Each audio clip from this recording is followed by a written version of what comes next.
Before we start today's episode, I would like to quickly read you our podcast disclaimer. The content in this podcast is for general reference and educational purposes only. It is not meant to be complete or exhaustive or to be applicable to any specific individual's medical condition. No information provided in this podcast constitutes medical advice and is not an attempt to practice medicine or to provide specific medical advice, diagnosis, or treatment. This podcast does not create a physician-patient relationship and is not a substitute for professional medical advice, diagnosis, or treatment. Please do not rely on this podcast for emergency medical treatment. Remember that everyone is different, so make sure you consult your own healthcare professional before seeking any new treatment and before you alter, suspend, or initiate a new change in your routine.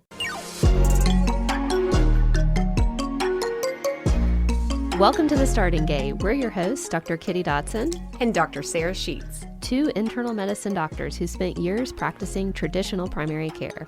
Over time, we realized something was missing from modern healthcare. A real understanding of how everyday lifestyle choices impact overall health. We'll help you cut through the noise of the countless health influencers and their conflicting opinions, because no matter who you follow, the basics of lifestyle medicine are at the heart of it all. Welcome back to The Starting Gate. We're your hosts, Dr. Kitty Dotson and Dr. Sarah Sheets.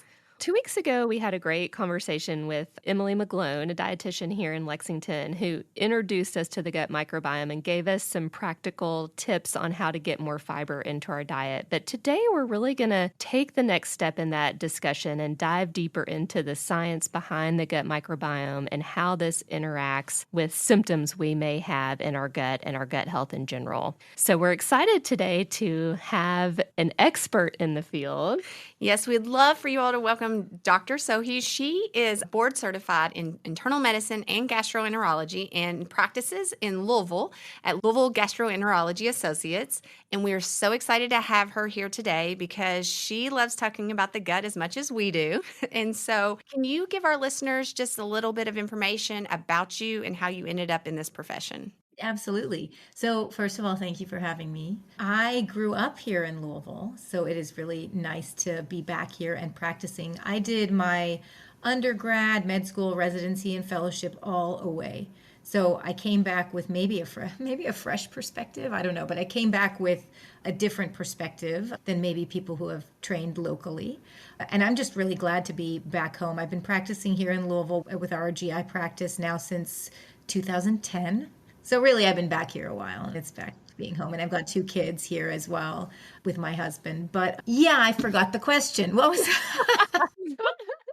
What made you interested in gastroenterology? So it's interesting. When I first went into medicine, I actually thought that maybe I wanted to do something like psychiatry. I really like talking to people and hearing about their issues. I really wasn't sure what I wanted to do. And when I rotated through all the specialties in third year med school, as you do, you end up gravitating to the ones that are more exciting to you. I loved the cerebral nature of internal medicine, the teamwork, all the talking, all the differential diagnoses, all the thinking that became involved. But I also really loved the procedural nature of surgery, being able to use my hands, being able to fix something.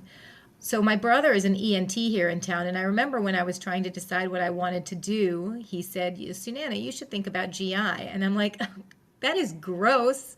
No, I don't want to do that, and yet here I am. I ended up rotating through GI as a 4th-year med student, and I loved it. The people are amazing. We're funny, as you would have to be if you swim through poop all day. Yeah, you have to have a sense of humor. Right, you have to. And it's really great to take care of a system that's so deeply connected to the rest of the body that really affects people's quality of life, even if it's something functional rather than structural. And also there's a great need for women in GI. Sometimes some of the things that we talk about are really personal, very intimate things when people start talking about incontinence or bowel problems. And I'll have a lot of people, women, also men, tell me, well, I've never told anyone this before, and then they start talking to me about things. So it's really nice to be that for people as well. And specific to the GI tract, which I think people find fascinating, but also icky. So I like being able to hear people in that way.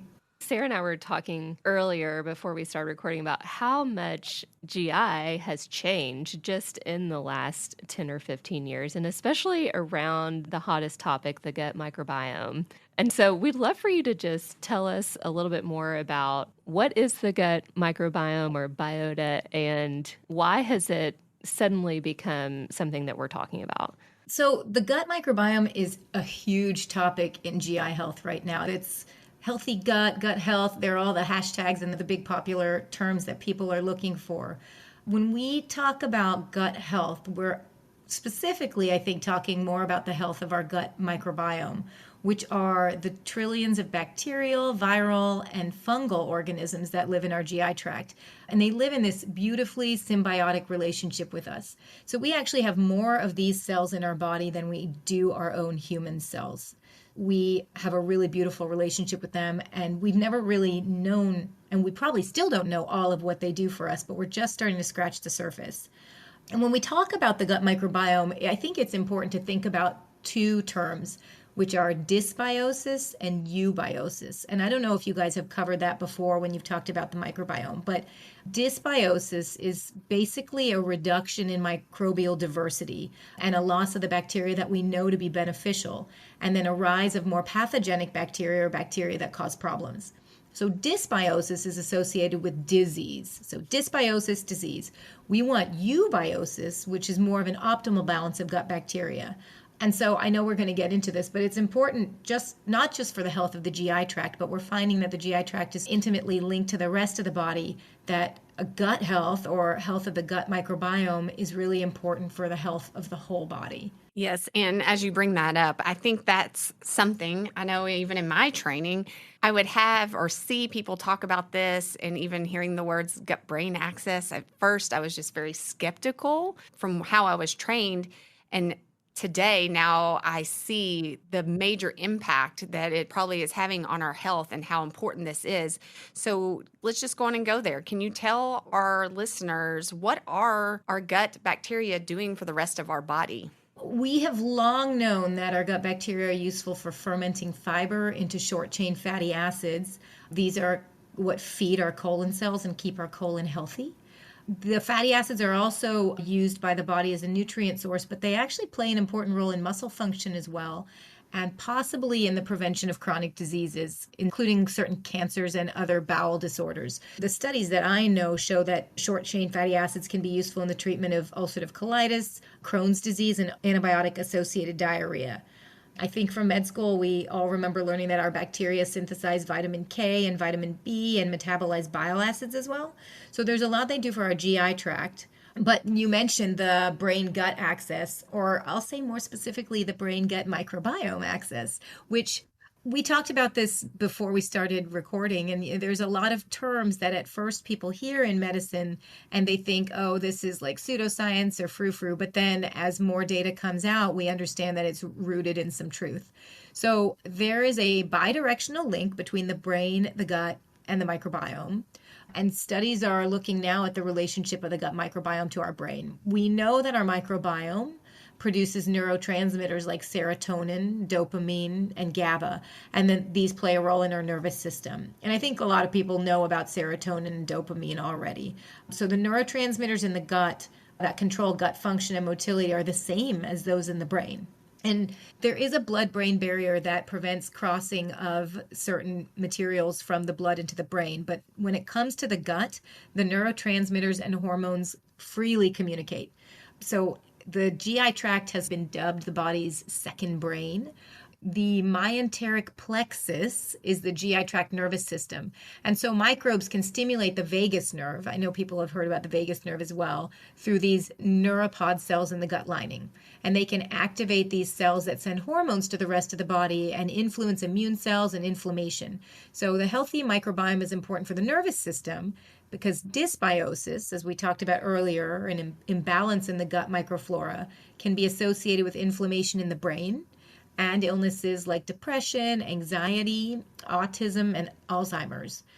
So there's still a lot of research, but that sort of gives you a general overview of the interaction between the brain and the gut. But the gut's effects on the bodies don't just stop there. There's the immune system. So a huge portion of your immune system is in your GI tract. It's about 70% of our immune system is in our GI tract. And as you can imagine, if your GI tract is filled with all sorts of microorganisms, our immune system has co-evolved with our gut microbiome. So it's evolved not only to create defenses against pathogens, but also to develop a tolerance for these beneficial bacteria. So there's like this nice symbiotic relationship there. And any inflammation of the GI tract is going to place stress on that microbiome. And then chemicals like cytokines can be released, neurotransmitters can be released, and so that can throw off the rest of the body as well. Dysbiosis can end up disrupting that epithelial barrier. And we'll talk about leaky gut, I think, in a little bit, but it increases our susceptibility to infections as well. And so, how does our gut microbiome even start? How do we know if it's going to be in a good variety, or how do we know if we've got dysbiosis? What would be things that might happen that could lead to that? Yeah. Most of us, our gut bacteria, our gut microbiome is going to be most like our mother's. About 2/3 of our microbiome is unique to each individual. So that's basically our microbiome fingerprint. And our microbiome most closely resembles that of our mother's because it develops through these early life exposures, being colonized at vaginal birth or interacting with mother's microbes during breastfeeding, for example. But then diet, environment, and things like antibiotic use play a big role as well. During the first few years of life, the microbial communities in the body are dynamic, and so they're changing significantly. The diversity is being established, and we get a relatively stable adult-like stage in our microbiome probably by the age of 3 or so. And I say stable because it is relatively stable from individual to individual, but there is a lot that people can do to influence, change, guide, help, and support their microbiome. So when people hear that, oh, my microbiome is fixed for me, it's too late for me to change anything, it's definitely not too late. There's still a lot that we can do. And I think that's an important message for people to hear. What are the things that are going to get people the biggest bang for their buck when it comes to trying to improve that gut health?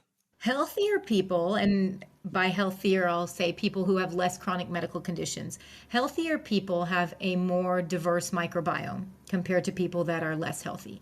There are many things that can affect the health of your gut microbiome. We talked about antibiotic use. As we age, we lose some of our core bacterial species.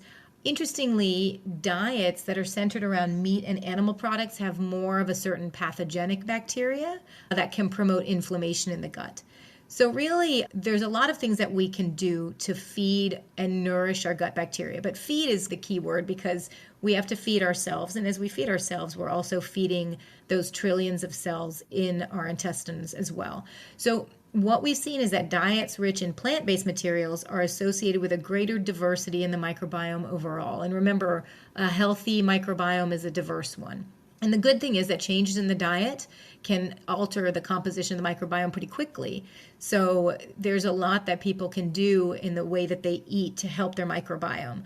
But you do have to stick with those changes if you want to keep that diversity. There was a study that was done looking at rugby players, and they had them alter their diets. And they found that in the washout period, after people stopped eating a certain way, their microbiomes returned to their baseline. And that just reminds us that whatever changes we want to make to feed our microbiome, just like the changes we want to make for our overall health, there's no diet. It's more of a lifestyle. How are we going to live to nourish ourselves and our microbiome? So for the microbiome, eating a plant-based diet with a lot of variety can be beneficial. And the way I like to think about it is our gut bacteria ferment fiber. So what they want is fiber. That's what they eat. That's what they like. So when we talk about creating a healthy environment, we want to feed these bacteria the things that they like. And we have lots of different bacteria in our intestine, and we want that diversity because a diverse microbiome is a healthy one.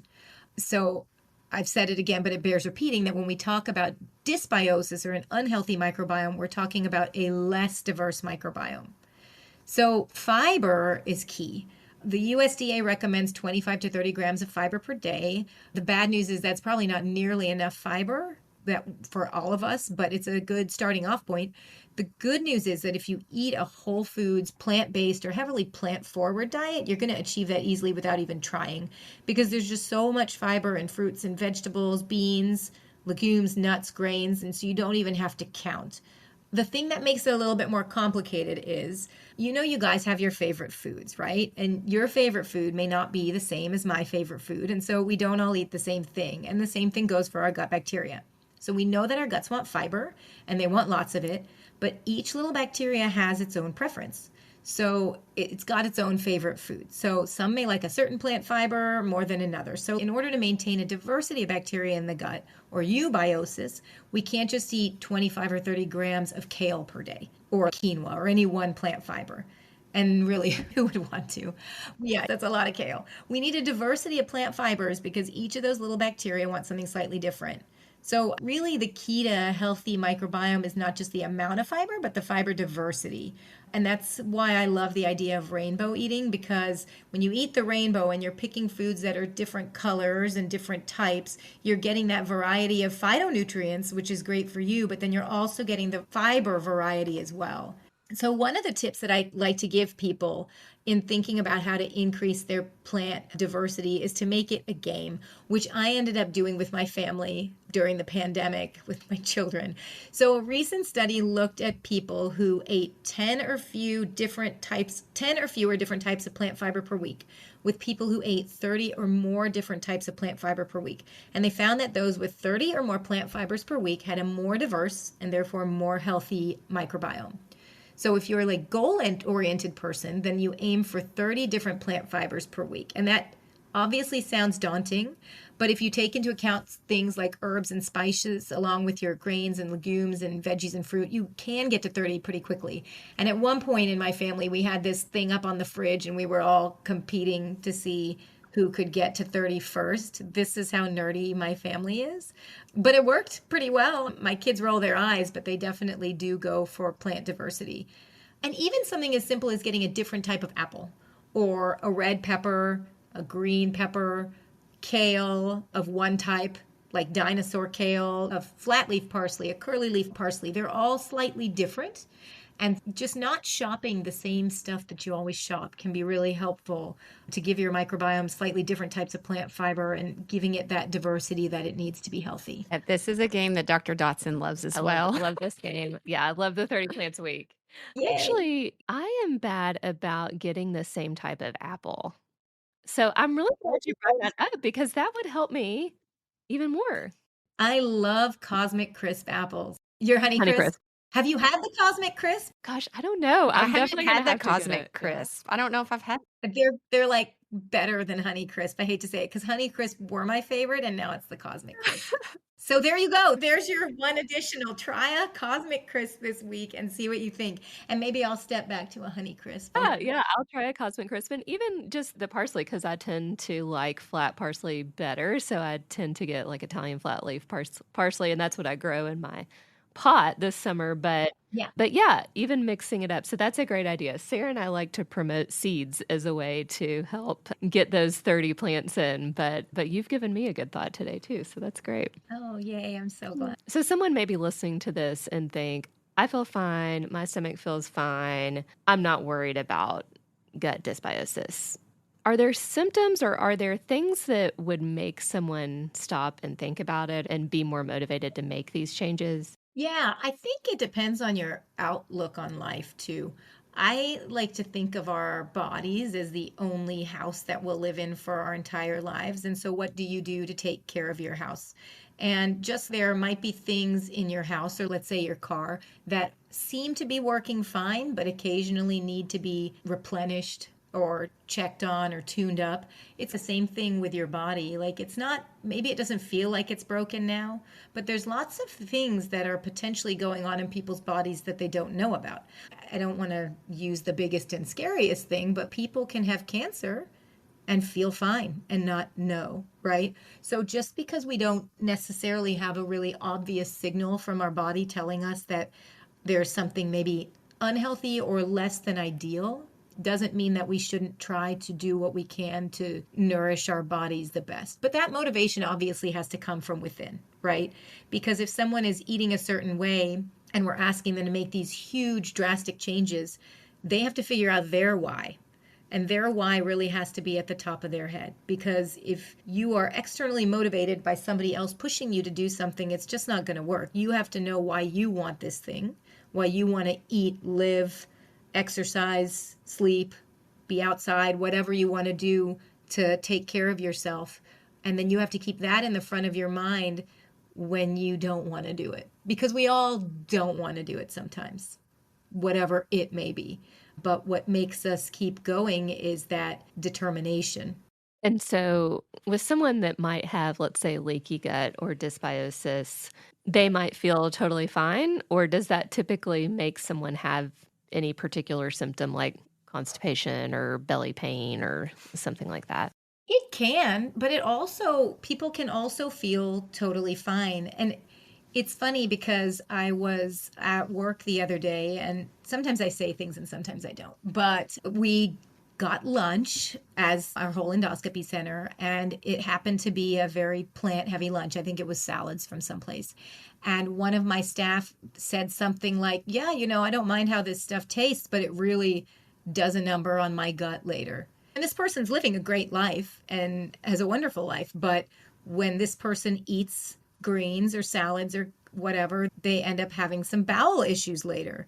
And I didn't want to say that is because, but really, in all likelihood, that is because their gut bacteria is much more in tune to eating meat and less plants. So then when they start introducing things that their bacteria is not used to, it causes them distress.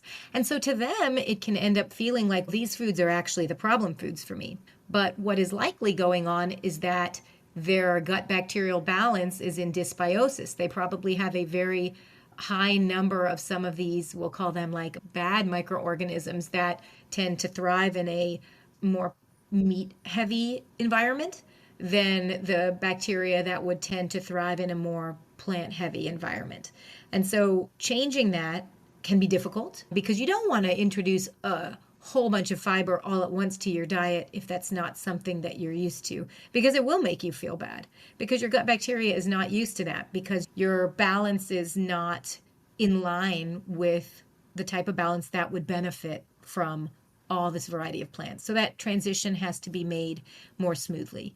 But I bring that up as an example of just, you can think you feel fine and still be in dysbiosis based on what you're eating. Or basically what I'm saying is, I think it's really unlikely that if you're not eating a good amount of fiber and a good variety of plants, that you are in eubiosis, even if you feel fine. You might be. I have no way of knowing myself, but the likelihood is that everybody could benefit from increasing more plants and more plant fiber in their diet. It's hard to tell how it's going. And it makes me ask the question, so do we not have good, accurate tests for people to actually test their stool and see what their microbiome looks like? Because I know they're sold, but are there current tests that can actually give us that data? Honestly, not ones that I recommend. There may be tests out there, and it's possible some of those test manufacturers will listen to this and be angry at me, but there aren't tests that are really well supported at this time. I think that will change. We have some idea of what bacteria are good and some idea of what bacteria are bad, but like we said, there are so many different kinds, and we don't necessarily have a great test to and a great guideline to follow in terms of you want to have this amount of this bacteria and this amount of this fungus. But we do know that eating a variety of plant fibers does increase your diversity. And so I know because I'm goal oriented as well. So rather than testing your microbiome and then eating a certain way and then testing it again, I think just thinking about the big picture in the long haul, and if you have to have some sort of goal or something to like look for that number of 30 and aim for that diversity and just know that is good for you. And I mean, we all kind of know that's good for us. It's some of this to me seems like it's pretty intuitive for people because we've all been told eat your vegetables since you were little. So we know that eating plants is good for us. I know some people may want a test to prove it, but I wouldn't recommend spending your money on that. I would probably rather recommend you spend your money on the food itself, like the healthy. We do have foods. that research to show it makes an impact by eating the food. Yes. Can you tell us a little bit more about the impact of meat, and does it matter what type of meat? How often you eat it? Yes, I will preface this by saying that I am 100% plant-based. So to me, there are lots of other reasons to avoid eating animal products outside of my microbiome. But within the realm of the microbiome itself, we do know that red meat is definitely bad, and red meat has been associated with all sorts of cancers. So and I say that though I am 100% plant-based, I know that there are many ways that people can live in a healthy way while also incorporating animal products into their diet. So I don't think it has to be an all or none if we're looking at the perspective of just the health of the microbiome. But I would say that you want basically when you're eating to think about the majority of your plate to be the fruits and the grains and the greens. If you think about your plate as like a clock, you really do want from like noon to 9 to be all the fruits and grains and greens and vegetables. And really only a quarter of it should be that kind of animal product or whatever it may be, meat or eggs or some sort of dairy. The more plants you get, the better. The less meat you get, the healthier. But that doesn't mean it has to be all or none. I think that's a good clarification on that. So thank you. And for someone that, let's say, is a picky eater and they've got 2 or 3 fruits and vegetables that they like and they eat those all the time and they're resistant to expanding their palate, is that person someone that should take one of these green supplements, or should they take a probiotic, or how can someone expand that? There's not a lot of data on some of this stuff. I would say that probably a green supplement is better than nothing, but it's never going to be the same as actually taking the entire plant in. Because with the green supplement, it's heavily processed, right? And you probably don't get the same type and amount of phytonutrients, and you definitely don't get that fiber. Some people find that they like it, and so if it works for them, I say more power to you. But I will constantly be pushing this whole time on just spending your money on food, because I think food is medicine. Food is the root nutrient. It's like the best medicine that there is. But it can be hard to readjust your palate, and some people don't want to, right? So if they don't want to, they don't want to. It's fine. And if they feel like, let me just take this powdered greens and that works for them, then great. I think that's a step in the right direction. Raising my kids, because we are all pretty plant heavy and plant based, has been interesting because there have been times you can change your palate, is basically what I'm going to say. So with my kids, I always make them taste. And they've done studies that show that you have to taste something or eat something at least 5 times before you really know whether you're going to like it or not. So when they were little, I'd be like, it's fine. I'd hold out my hand. I'd be like, you can spit this in my hand if you want to, but you have to taste it. And the example that I'll give you is my son and red peppers, because he hated red peppers, hated them when he was like 3 or 4. And every time I'd be like, you can spit it in my hand, you can spit it in my hand. And now red peppers and hummus, just eating it right up. And I didn't force it on him. I just said, you just have to taste it. So I think it depends on how willing people are to change and willing people are to try. And if they are, then I think it can be done. And if they're not, then these supplements are out there, and it's definitely better than nothing. I know you asked about probiotics, and I think we wanted to talk a little bit about prebiotics and probiotics and how we can get these, and postbiotics. So to give people an idea of what these things are, prebiotics are these non-digestible fibers that are good for your gut bacteria. An example of that would be inulin. They're usually found in food sources like, again, fruits and vegetables, fruits, grains, beans, vegetables. So there are supplements out there that are prebiotic supplements. But again, I feel like, I know I'm a broken record, but I'm going to say it again. It makes most sense to just get your prebiotic from the actual food source, because then you get the phytonutrients too. Probiotics are live microorganisms that are purported to improve the microbiome. The thing about probiotics is that they fall in the category of a supplement and not food, so they're not really well regulated by the FDA. And I know at the beginning, there may not have been that many out there, but I think we've all seen that the probiotic industry is quite robust and super overwhelming. So you go to the drugstore and you look, and there's like a huge wall of different types of probiotics, and it can be very overwhelming to figure out what to take. Interestingly, there's really very little good data on specific probiotics for general health or for things like IBS or irritable bowel, for example. There is some data on probiotics for certain situations, like an infection in the GI tract called C. diff, or certain inflammatory bowel diseases. But on the whole, there's not a lot of great data on probiotics. So that said, if people come in and they're telling me they're on a probiotic and it works for them, I say, don't rock the boat. If that works for you, keep using it. It sounds great. But just like we're not sure exactly what bacterial balance we all want to aim for, and we don't have these great tests that are going to show us eat this way and then let's look for the number of these colonies and these colonies. We don't really know right now which are the best bacteria and in what proportion. So rather than spending your money on probiotics, if you're not already on one, it makes more sense to me for someone to take that $30 a month or more and put it towards a variety of foods. And then postbiotics are the compounds that are produced by the gut bacteria when they ferment the prebiotic fibers. So we talked a little bit earlier about short chain fatty acids and vitamins B and K and certain amino acids. So you could certainly take short chain fatty acids, and in certain GI tract conditions, we actually will prescribe them for colon cell health. But also you can increase the amount of useful postbiotics in your system by increasing your intake of foods that are going to nourish your gut bacteria, and fermented foods, which I didn't get to talk about yet, but things like kefir and tempeh and kimchi. The fermented foods also offer these health benefits, and then they also reduce inflammation and support the immune system, so they can improve digestive health as well. Yeah, I know we've talked a lot about kimchi and sauerkraut and things, but you mentioned tempeh, and that was one I was leery of trying initially, but I tried it about a year ago, and it's so easy to cook and then put on a salad or something. It's a really easy source of both protein and fermented food, and it's cheaper than meat. And so it's something that if you are wanting to experiment with some of these plant-based things, I think it's an easy one to do. Yeah, I think you're right. And I think it's really great that you brought up the point that it's cheaper than meat, because I think one of the things, and we have to think about what are the barriers to people eating for themselves.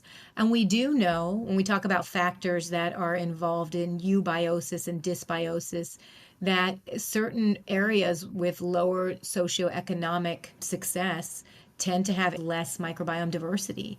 And so I think it can be very difficult, and it also can't be. But the thought that eating a plant-heavy diet is more expensive than eating a diet that's rich in meat, I think needs to be argued against. And we need to help people see it takes more effort. That's the issue. And people also don't always have the time to make that effort. So there are a lot of barriers, but it can be done. It can be done. It does require some guidance. It requires some thought and some planning. But some of these things, once the thought and planning is done once, they can go on autopilot. But it would be naive to say that there aren't barriers in society to helping people eat better. And that's something that I think we all need to work on. And another thing that comes up when we talk about this is, how does alcohol impact our gut microbiome? Yeah, so it's interesting. I actually first heard about the gut microbiome during my fellowship at Rush University I was there from 2007 to 2010. And what was happening at that time is a senior fellow was doing a study looking at the effects of chronic alcohol use on the microbiome. So this is more than 15 years ago is when I first started hearing about the microbiome. And that just tells you how long the research has been going on and how long it will continue to go on, because there's still so much that we need to know. But what we do know is that chronic alcohol use is associated with dysbiosis, and it can increase intestinal permeability as well. So when we talk a little bit about what is leaky gut, it can definitely increase mucosal permeability. So the dysbiosis can lead to all sorts of issues, as we've discussed.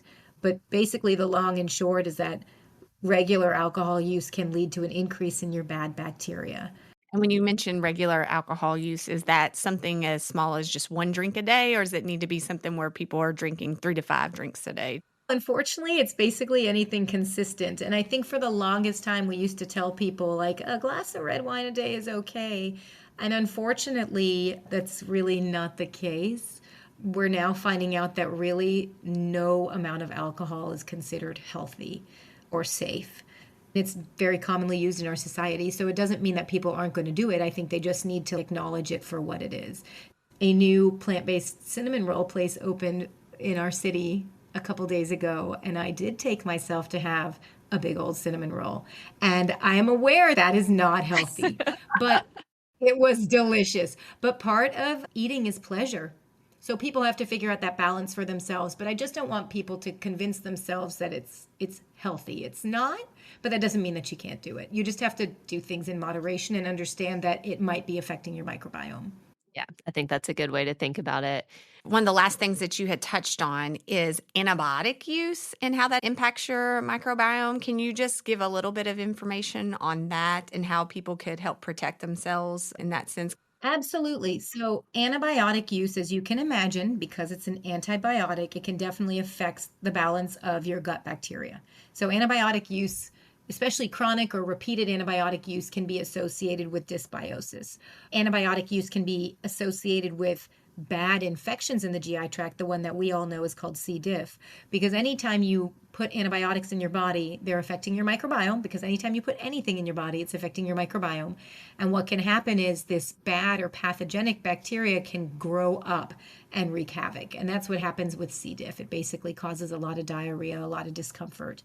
We definitely need antibiotics at certain times in our lives, but I think it's important for people to realize that antibiotics are also really overprescribed in our country, and that there are many times where people maybe get an antibiotic that they didn't really need, and that we have to think about it that it's not without risk.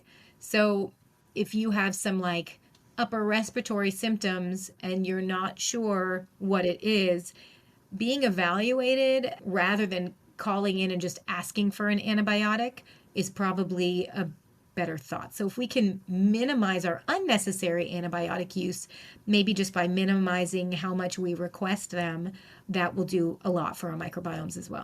That was something I would try to teach patients is I think one of the best ways is to always ask is, do I really need this antibiotic or not? Because I would love to not have to take it, because I think in healthcare for a lot of times is sometimes providers are prescribing just because they're getting this demand constantly to get the antibiotics. So to help your gut out, you can always approach an appointment. Okay, I will take this antibiotic if I really have to have it. But if I don't need it yet, please let me know because I don't want it. And that's a way you can advocate for yourself and communicate with your healthcare provider. Yeah. And there is some data looking at maybe probiotic use during antibiotic use as being helpful to prevent C. diff infection, for example. So there is one probiotic out there, Saccharomyces boulardii, that has been shown to be helpful at prevention of C. diff infections or recurrent C. diff infections with antibiotic use. So there is a role for probiotics sometimes. And if someone was taking an antibiotic and wanted to take that probiotic, would they start it when they started the antibiotic? And then how long would they continue it after the antibiotics? Yeah, so they would. I would start it at the same time and then continue it for like maybe a week or two after. Yeah, I know that's one time that I'm usually take a probiotic and not just eat my probiotics is if I do need an antibiotic, because it just makes sense to me. That's when you would need it the most. Me too. Yeah. So you mentioned leaky gut a few times. Can you tell us a little bit more? I feel like that's in the media a lot too. What exactly does that mean and what happens to us if we have it? So leaky gut refers to increased intestinal permeability. And it is a huge buzzword. And I think it's not commonly recognized right now. There's not a common test for it. We're not entirely sure yet what it means, because I know it's very common out there on the internet, but it's hard to say what it actually means. But dysbiosis, we know, can damage the gut lining. And then leaky gut can further disrupt the microbiome. Or like increased intestinal permeability, I'll say, can further disrupt the microbiome. So it becomes this feedback loop that's harmful where gut health deteriorates. We have these junctions between our intestinal cells where they're very closely opposed and nothing can get between them. So that means everything has to go through our intestinal cells. That's how we end up absorbing our nutrients and weeding out the bad stuff. But when these linings of the intestines become damaged, harmful substances and toxins can slip through the cracks, basically, and go in between these cells. And as I said, it's not in and of itself formally recognized medical diagnosis, but increased intestinal permeability is associated with things like autoimmune diseases and allergies. So we know that there is an increased intestinal permeability in certain situations, but what that actually means, how one would actually test for it, what you would do about it is still up in the air. The only other thing that I would add in terms of taking care of your gut microbiome and looking at ways to nourish it, obviously we've talked about diet, But there's other things that you can do. There have been studies in the New England Journal looking at our body's circadian rhythm and gut motility, and they're suggesting actually, and this is not something that I do, but there's a suggestion that maybe with intermittent fasting or time-restricted feeding, that there is some improvement in motility that can actually help the gut microbiome as well. We do know that exercise has been shown to affect the microbiome. And I mentioned earlier this study about these rugby players, and they compared the microbiome of a team of rugby players to these matched sedentary controls and showed that there was more bacterial diversity in the athletes. And that's the study that I was talking about earlier, where they did a washout period, and then the diversity of the exercisers reduced when they stopped what they were doing that was helping the microbiome. Stress has been shown to affect the microbiome and can increase levels of colonic inflammation. And stress has been shown to affect intestinal permeability as well. So when people are thinking about what they can do to help their microbiome, aside from eating well, things like meditation and other things that help regulate the stress response can suppress this kind of chronic inflammatory state and help with that healthy gut barrier function. And sleep deprivation is the same way. Sleep deprivation has been associated with dysbiosis. And actually, a healthy gut microbiome has been shown to play a role in sleep quality, linking back to that brain-gut microbiome axis that we talked about before. So all that is bidirectional. And I think the last thing I would say is that time in nature has also been associated with eubiosis. When we're immersed in the great outdoors, we're like basically bombarded by environmental microbiota. A thimbleful of soil contains billions of microbes. And so exposure to these microbes boosts the immune system and can add to the microbial diversity. So there's a lot of different things that people can do in addition to eating well to help their microbiome. And these are things that we also just think about ourselves in terms of boosting our overall wellness, right? Exercising, sleeping well, spending time outdoors, stress reduction, and eating well. It's so simple, yet so difficult. It is. And it's true. And these same things we bring up over and over again with so many different conditions. We've done lots of shows at this point, and it's just, they can have such a huge impact. And I think people are starting to realize this, but then it becomes the next question, how do I accomplish it?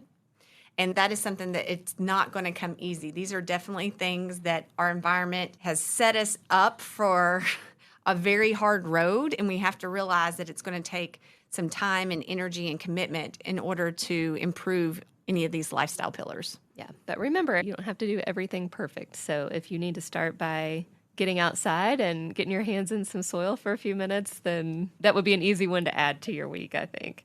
You mentioned stress, and I'd like to understand a little bit more about how stress affects the gut, because I feel like I saw patients very frequently that would have a lot of different GI symptoms when they were under more stress. And I think everyone's experienced some time in their life where they've had something suddenly happen that's stressed them out and they've had to run to the bathroom. I call them the stress poop. So what is that whole connection? Yeah, I feel like a lot of people have that, right? And we do know, we talked earlier about the brain-gut connection. So we know that the GI tract produces a lot of neurotransmitters and that there's a lot of nerve endings in the gut as well. But I think we're getting into the talk about irritable bowel. So what irritable bowel is, it's an altered motility in the GI tract and potentially an altered sensitivity to the GI tract. Structurally, the GI tract would look fine. If you were to go do an endoscopy or colonoscopy on someone, everything would look fine. They wouldn't technically be inflamed, but people feel inflamed, right? Things are hypersensitive. And there are different types of irritable bowel. So people with irritable bowel that are diarrhea predominant, things tend to move a little quicker when they're excited or anxious or stressed. People with constipation predominant irritable bowel, things tend to move a little bit slower. And then there's versions of IBS where it's mixed, or there's versions of IBS which are more like pain predominant or pain sensitive, bloating. People put a lot of stress in their guts. So that can be really difficult, but all of the things that we've talked about that help regulate the microbiome are going to help regulate that as well. And stress is one of them. So whatever technique you have to modulate your stress, whether it be prayer or time in nature or meditation, I think that's Our world is so fast paced and we are so used to being busy all the time. It's really hard to sit quietly and just be present. But that I think is really helpful, not only for our minds, but for our microbiome and for our whole body as well. And then obviously for irritable bowel, if you have any GI symptoms, you should go see a physician or a healthcare provider because you want to make sure you're not missing anything worrisome. But then there are also medications that we can use that can help support people as they go through these things. And when it comes to IBS, is that something that people tend to deal with their whole life? Or is that something that perhaps when they're working on some of these lifestyle factors that it can improve and resolve some of their symptoms? I think a lot can be resolved and taken care of depending on the severity based on lifestyle changes for sure. So there's so many different symptoms people can have with their gut. And then there are infinite more over-the-counter remedies that are out there that people can use to try to help. Are there any out there that you feel like you see patients using frequently that they should really not just be treating their symptoms with the over-the-counter, that they should be coming to be evaluated by you? Yeah, so thankfully, a lot of these over-the-counter meds do have a label on them saying that if you need to use this medication for more than X amount of time, you should seek care of a healthcare professional. And I think that is good that they say that. I think any symptom that is new warrants an evaluation, even if it seems like it's something minor, like pain or a change in the bowel habits. If it's new, it probably needs to be seen at least once. So if you have something going on, you want to get evaluated at least once by someone in the healthcare field, a physician or another healthcare professional, just to make sure you're not missing something big. There are certain things that we call alarm features that definitely warrant a more intense investigation, and some of those would be like severe abdominal pain or weight loss, blood in the stool. So those are things that we see that are a bit more worrisome. There are some over-the-counter medications that are actually okay to use for a more prolonged period of time, but I would counsel that is usually under supervision of your physician. As long as we know about it and we have discussed it and we're sure that there's nothing worrisome happening, some of these things you can use as needed for your own issues. But ideally, you would have discussed it with somebody first. A symptom that I constantly see this approach of just reaching for the over-counter medications and not thinking about lifestyle is reflux. In your practice, what are some of those lifestyle changes that you recommend for patients to try to control their reflux better instead of always needing to take a chronic medication to manage it, which some people may need it, but not everyone? Yeah, absolutely. So you're right that people do reach for those medicines a lot, and there is a role for them, but there are definitely things that people can do to help their symptoms without medication. Some of these lifestyle changes that we talk about are not eating super close to bedtime, and I feel like that is probably the number one thing that is very difficult for people to do, but could make the biggest change. As we've said over and over again, our society is not set up for us to be successful in terms of taking care of our bodies. And with as busy as we are, sometimes it is really hard to eat early enough in the evening to allow time for the food to leave your stomach before you lay down to bed. I know many people will eat at 9 p.m. and then go to bed at 11. So when you eat and then lie down, you don't have the beneficial effect of gravity to help keep food, digestive content, stomach acid from washing back up into your esophagus. So for sure, giving a window of at least 4 hours between eating a meal and lying down can make a huge difference. That and walking around, because walking around after a meal stimulates some intestinal motility, so that can help things move down as well. There are certain foods that we know that are more triggering for reflux, like acidic foods like red sauces and tomatoes, chocolate. Sometimes will loosen the lower esophageal sphincter. I hate when I have to break that bad news. But for some people, it's okay. Potentially sleeping with the head of the bed elevated is another thing that people can do, just because, again, gravity can be our friend. So those are things that people can do to help if they have chronic reflux symptoms. And sometimes that is enough. But if it's not, there are a ton of medicines out there. And sometimes people do need an evaluation with an endoscope just for us to look around and make sure that there's no problems happening because of it.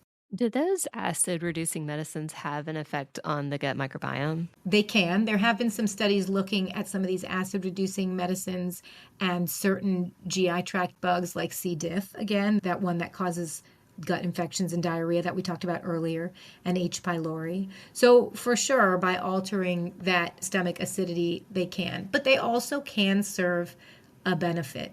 So, in some people, they do need them.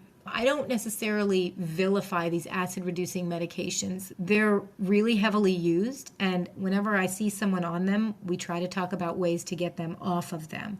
But as long as we talk about the risks and the benefits and we make sure that we've done everything else we can, if someone needs to be on them like any other medication, if you need it. But I think there are a lot of things that can be done to keep people off of them. Yeah, that was one I feel like people start them and then there's never a discussion about do we need to continue with this forever, and they just end up on them for a very long time. So that is definitely one to discuss with your healthcare providers about what is our plan here. Do I need this lifelong, or how long should I take it? How should I get off of it? And people don't realize sometimes that when they take these medicines, your body does respond to it. So, with some of these acid reducing medicines, when people take them, the stomach starts to upregulate some of the cells that produce acid to balance what's going on. And so when you come off of these medicines, all of a sudden you can have what we call a rebound acid hypersecretion. So people try to come off these meds and they feel terrible and feel worse and they feel like they're going to be stuck on them.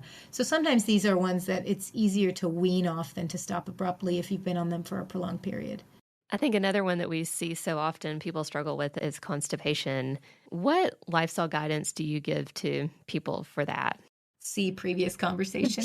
No, I know really all like are tied together.